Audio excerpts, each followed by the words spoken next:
Hello friends. अगर आप भी आरबीआई ग्रेड बी ऑफिसर बनना चाहते हैं, आरबीआई जो कि सेंट्रल बैंक है हमारी कंट्री का, उसके लिए काम करना चाहते हैं, जिसका पैकेज जो है 30 लाख पर एनम होता है, ओवरऑल सीटीसी की बात किया जाए तो आपके लिए ये वीडियो काम का होने वाला है। और अगर आपके ग्रेजुएशन में 60% मार्क्स से कम है तो आप कैसे आरबीआई ग्रेड बी का जो फॉर्म है वो भर सकते हैं, ये आप देख लो। और अगर आपका 60% से कम रह गए ना तो आप मुझे इस वीडियो के बाद खुद से थैंक्स बोलोगे। वीडियो में आगे बढ़ने से पहले मैं आपको एक लाइन सेंटेंस शेयर करना चाहता हूँ, उसके बाद ही हम लोग आगे बढ़ेंगे, ताकि आप रिलेट कर पाओगे कि 60% से कम होना ग्रेजुएशन में ये कोई जो है ना, कोई ऐसा बात नहीं है कि एबनॉर्मल बात है।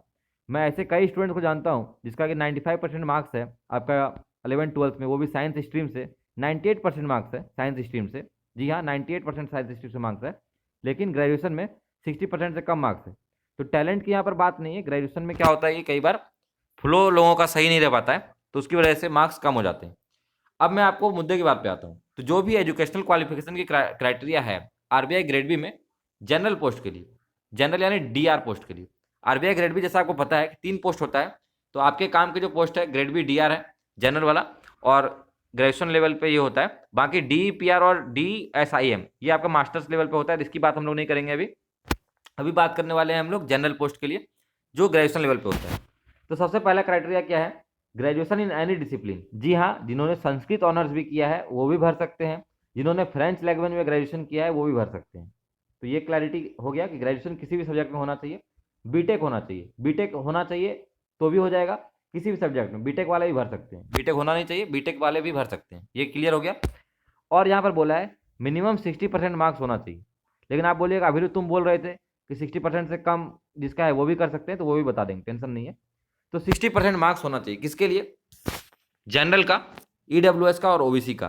कम से कम 60% मार्क्स जो है ग्रेजुएशन में होना चाहिए, तो जो है आपका इसमें आप एलिजिबल हैं फॉर्म भरने के लिए।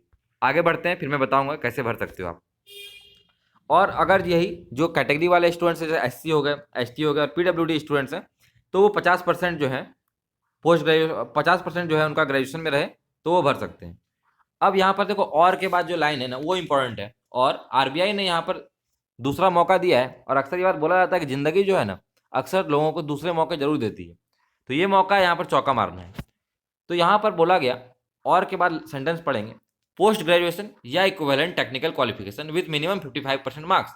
यानी कि जिनका ग्रेजुएशन में 60% मार्क्स से कम है, ठीक है, वो अगर पोस्ट ग्रेजुएशन में 55% मार्क्स मिनिमम ले आते हैं, ठीक है, पोस्ट ग्रेजुएशन में 55% मार्क्स से ऊपर ले आते हैं, तो वो भी एलिजिबल हो जाएंगे। उदाहरण के तौर पे इसको और क्लियर कर दें, मान लो कोई जनरल कैंडिडेट का विद्यार्थी है जिसको कि ग्रेजुएशन में 54% आया, ठीक है, ग्रेजुएशन में 54% लाया, लेकिन वो मास्टर्स में 56% ले आया। ग्रेजुएशन में 54%, मास्टर्स में 56%, तो मास्टर्स में वो 55% से ज़्यादा है, तो इसलिए वो एलिजिबल हो जाएगा आरबीआई ग्रेड बी का फॉर्म भरने के लिए। As simple as that.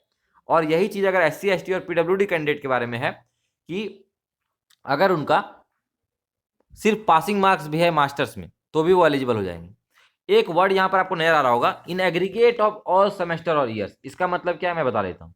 उदाहरण के तौर पे मान लो ग्रेजुएशन में आपने फर्स्ट सेमेस्टर में 4 CGPA लाया, और उसके बाद फिर आपने सोचा कि छोड़ो अब मुझे सब में 10 CGPA लाना है, तो आपने सब में 10 CGPA ले आया। तो बात क्या है ना, इसमें ओवरऑल परसेंटेज जब आप पूरा पास आउट कीजिएगा तो आपका टोटल परसेंटेज जो होगा ना उससे मतलब है। आपने किसी सेमेस्टर में 60% से कम रह गया है, ज़्यादा रह गया, उससे मतलब नहीं है। टोटल परसेंटेज से मतलब है। टोटल परसेंटेज कितना? तो 60% से ऊपर होना चाहिए ग्रेजुएशन में, या नहीं तो आपका मास्टर्स में 55% से ऊपर मार्क्स होना चाहिए। ठीक है, ये आपको क्लियर हो गया होगा, तो इससे बहुत खुशी की बात है। अब एक उपाय मैं आपको बता देता हूँ, तरीका भी, क्योंकि रास्ते भी दिखा लेते हैं इसमें कैसे आपको चीज़ें करनी है। अप्रोच इंपॉर्टेंट होता है। तो अगर आपने ग्रेजुएशन पास आउट कर लिया है, 2 साल हो गया है आपका, अभी आप किसी चीज़ की तैयारी वगैरह कर रहे हैं, तो अगर आप यूपीएससी की तैयारी कर रहे हैं ना, यूपीएससी की जो तैयारी कर रहे हैं जो स्टूडेंट, ठीक है, वो मास्टर्स में 30 नवंबर तक अभी जो है आपका इग्नू का फॉर्म भरने का मौका है। और अभी जून साइकिल के लिए एडमिशन करा रहा है वो। जून साइकिल का मतलब ये है कि जैसे जून 2021 से ही आपका काउंट होगा, और आपको डिग्री मिल जाएगी अगले 2023 के जून तक।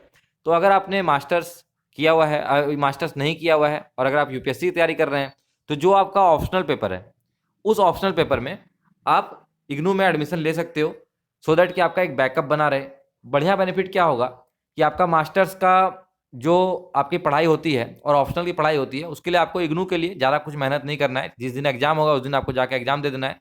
साल में जो एग्जाम होता है ना, वो एक बार होता है।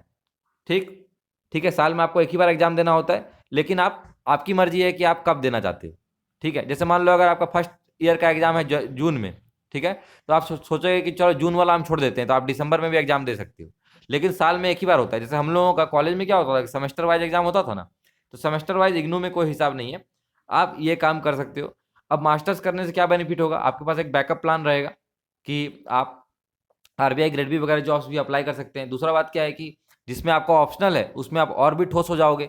और नेट वगैरह का भी जो एग्जाम होता है उसमें मास्टर्स लेवल ही मांगता है। मास्टर्स के बेसिस पे आप लेक्चरशिप वगैरह भी कॉलेज पे कर सकते हो। तो ये आपको एक बेनिफिट हो जाएगा, एक सेफ्टी नेट प्रोवाइड करेगा। और मैं इग्नू का नाम ही क्यों बोला, इग्नू का नाम इसलिए बोला ताकि मान लो आप जॉब कर रहे हो, आप यूपीएससी की प्रिपरेशन कर रहे हो, तो आपका प्रिपरेशन जो है ना उस चीज़ से हैम्पर नहीं होने वाला है। कोई परेशानी नहीं होगा, इससे आपका यूपीएससी का जर्नी में बाधा नहीं आएगा। और सबसे बढ़िया बात क्या है कि आपको इग्नू का पूरा कोर्स का 15,000 रुपया ही लगता है। यानी फर्स्ट ईयर और सेकंड ईयर दोनों मिला दिया जाए तो 15,000 में ही आपका हो जाएगा आसानी से। तो ये काम आप कर सकते हैं। ये मेरी तरफ से एक सुझाव था। और मैंने भी अपने कुछ दोस्तों को बताया, वो लोग भी काफ़ी खुश हैं इस चीज़ को लेकर, और वो लोग एडमिशन भी ले रहे हैं। ठीक है, वो लोग एडमिशन भी ले रहा है। तो ये लोग समझ जाएगा। अब इग्नू तो एक सरकारी संस्था है, तो इग्नू का एडमिशन प्रमोट करके तो मुझे कुछ लाभ नहीं मिलने वाला है, लेकिन ये काम की चीज़ थी इसलिए मैंने आपको बता दिया। ठीक है, आई होप कि ये चीज़ें आपके लिए काम की होगी। बाकी अगर आपको चैनल पसंद आया होगा, इन्फॉर्मेशन पसंद आया होगा, तो चैनल को सब्सक्राइब कर दें दोस्तों। धन्यवाद।